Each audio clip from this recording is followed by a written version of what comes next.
Welcome back to You Heard It Here with Dr. Gary. Our last few videos have been those great wax removals where one swoop of the curette removes a whole ton of wax.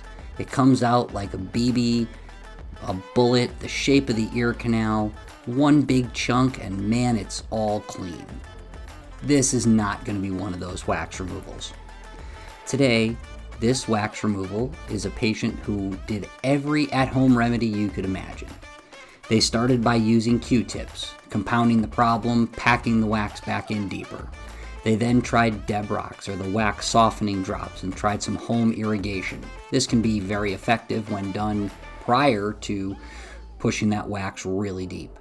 Finally, they even ordered one of those corkscrew-looking devices off the internet and tried to remove it themselves.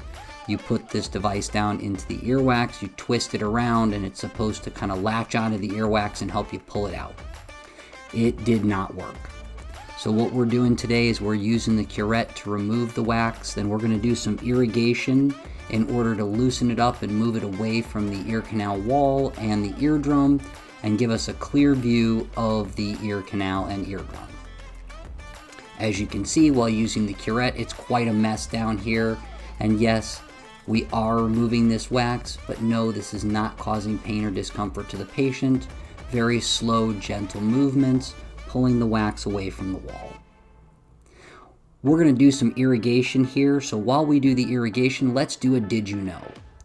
Did you know that when noise-induced hearing loss is from firearms, if a person shoots right-handed, the hearing loss will often be worse in the left ear, and if a person shoots left-handed, the hearing loss will often be worse in the right ear.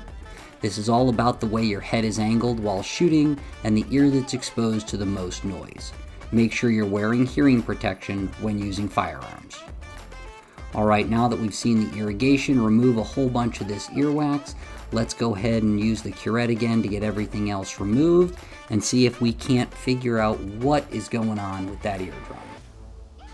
We can see it at the top of the screen. Let's use the curette to get behind this last little bit of wax here and see if it all comes out in one chunk or if it's going to take a couple of more swoops.